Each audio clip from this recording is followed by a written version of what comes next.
Covalent bond या dative bond क्या होता है, आइए देखते हैं। इसको कार्बन मोनोऑक्साइड का एग्जाम्पल लेकर समझते हैं। कार्बन के वैलेंस इलेक्ट्रॉन होते हैं 4 और ऑक्सीजन के वैलेंस इलेक्ट्रॉन होते हैं 6।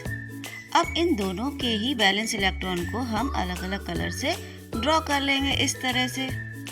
अब सबसे पहले हम ऑक्सीजन का ऑक्टेट कंप्लीट करेंगे, जिसके लिए देखेंगे कि ऑक्सीजन को अभी 2 इलेक्ट्रॉन की ज़रूरत है, तो ये कार्बन से 2 इलेक्ट्रॉन को ले लेगा, शेयर कर लेगा और अपना ऑक्टेट कंप्लीट कर लेगा। ये जो शेयरिंग हुई है, इसमें ऑक्सीजन के साथ साथ कार्बन ने भी ऑक्सीजन के 2 इलेक्ट्रॉन को शेयर किया है, क्योंकि उसको भी ज़रूरत थी भी अपना ऑक्टेट कंप्लीट करने के लिए।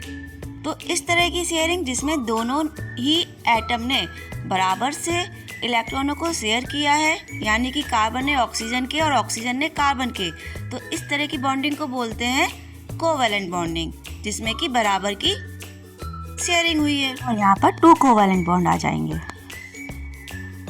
लेकिन अभी कार्बन के पास 6 इलेक्ट्रॉन हुए हैं शेयरिंग के बाद, अभी इसे 2 इलेक्ट्रॉन की और ज़रूरत है अपना ऑक्टेट कंप्लीट करने के लिए। तो क्या करेगा, कार्बन ऑक्सीजन के 2 इलेक्ट्रॉन को और लेना चाहेगा। लेकिन अगर इस तरह की बराबर शेयरिंग जिसमें कि कार्बन 2 इलेक्ट्रॉन को लेगा और ऑक्सीजन भी 2 इलेक्ट्रॉन को लेगा, तो ऑक्सीजन के पास फिर 2 इलेक्ट्रॉन और बढ़ जाएंगे, यानी कि इसके पास 10 वैलेंस इलेक्ट्रॉन हो जाएंगे, जिससे ये अनस्टेबल हो जाएगा। तो ऐसा नहीं होगा, यानी कि फिर से कोवैलेंट बॉन्ड नहीं बनेगा। तो क्या होगा, ऑक्सीजन अपने 2 इलेक्ट्रॉन को कार्बन को शेयर करने के लिए दे देगा, यानी कि बॉन्ड बनाने के लिए दे देगा, जिससे कि कार्बन के पास तो 8 इलेक्ट्रॉन हो जाएंगे, ऑक्टेट कंप्लीट हो जाएगा।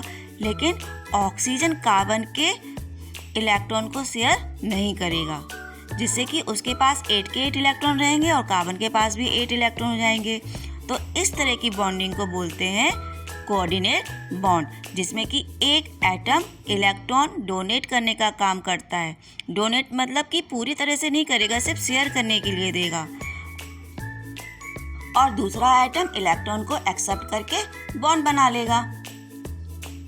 इस बॉन्ड को एरो से रिप्रेजेंट करते हैं, और ये एरो उस तरफ होता है जो एटम इलेक्ट्रॉन को एक्सेप्ट करता है। इस बॉन्ड को सिंगल कोवैलेंट बॉन्ड से भी रिप्रेजेंट करते हैं, लेकिन जो एटम इलेक्ट्रॉन डोनेट करता है उस पर पॉजिटिव चार्ज और जो इलेक्ट्रॉन एक्सेप्ट करता है उस पर नेगेटिव चार्ज भी लगाते हैं। तो इसको हम इस तरह से भी रिप्रेजेंट कर सकते हैं और इसको डेटिव बॉन्ड भी कहते हैं। Please like, share and subscribe this video.